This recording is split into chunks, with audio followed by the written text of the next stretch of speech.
चिड़िया और प्यारे नबी सल्लल्लाहु अलैहि वसल्लम। बच्चों, एक मर्तबा की बात है, एक सहाबी रदी अल्लाह ताला अन्हु किसी झाड़ी के करीब से गुजर रहे थे कि उनके कानों में चिड़िया के बच्चों की आवाज आई। वो करीब गए और चिड़िया के बच्चों को लेकर अपनी चादर में रख लिया। पता है बच्चों क्या हुआ?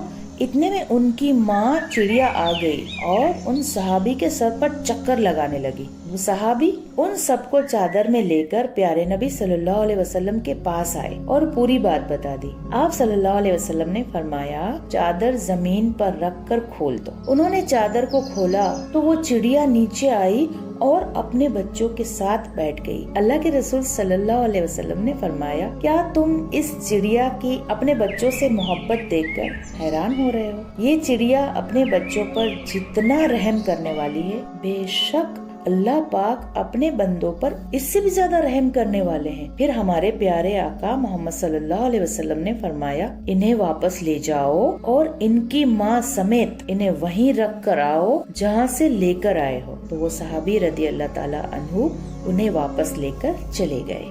हाँ तो मेरे प्यारे बच्चों और अच्छी अच्छी बच्चियों, इस रिवायत से यानी कि इस सच्चे वाक़ये से हमें ये बात तो मालूम हुई कि माँ अपने बच्चों से बहुत ज्यादा मोहब्बत करती है। इसलिए हमें भी चाहिए कि हम अपने अम्मी अपने अब्बू का बहुत ख्याल रखें, उनकी बात माने और उन्हें तंग बिल्कुल भी ना करें। मजीद ये भी मालूम हुआ कि अल्लाह पाक अपने बंदों पर उनकी माँ से भी ज्यादा रहम करने वाले हैं और अल्लाह पाक ने अपने रसूल सल्लल्लाहु अलैहि वसल्लम को रहमतुल लिल आलमीन सबके लिए रहमत बनाया है। वो हमारे लिए भी रहमत हैं और जानवरों के लिए भी रहमत है। तो हमें भी अल्लाह पाक और उसके रसूल सल्लल्लाहु अलैहि वसल्लम से मोहब्बत करनी चाहिए और उनके बताए हुए कामों को हमें करना चाहिए। इस किस्से से हमें ये भी मालूम होता है कि हमारे प्यारे नबी सल्लल्लाहु अलैहि वसल्लम कितने मेहरबान थे। जिस तरह उन्होंने सहाबी रदी अल्लाह ताला अन्हु को परिंदों को वापस करने की हिदायत की थी कि जहाँ से तुमको वो मिले थे वहीं उन्हें वापस रखना। हमें भी हमेशा अपने आसपास की हर चीज के साथ मेहरबानी का मुजाहरा करना चाहिए। उम्मीद है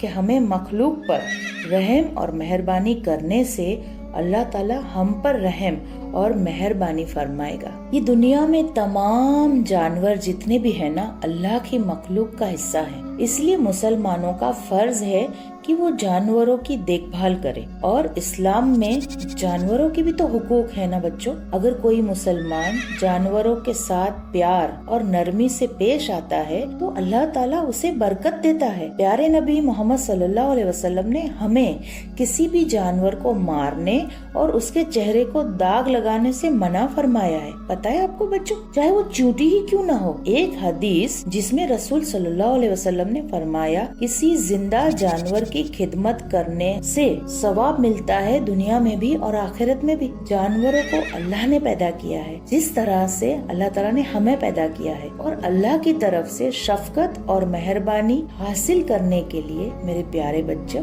हम सबको भी जमीन पर रहने वाली सभी मखलूक के लिए रहम और शफकत दिखानी होगी, है ना प्यारे बच्चों। अस्सलाम वालेकुम।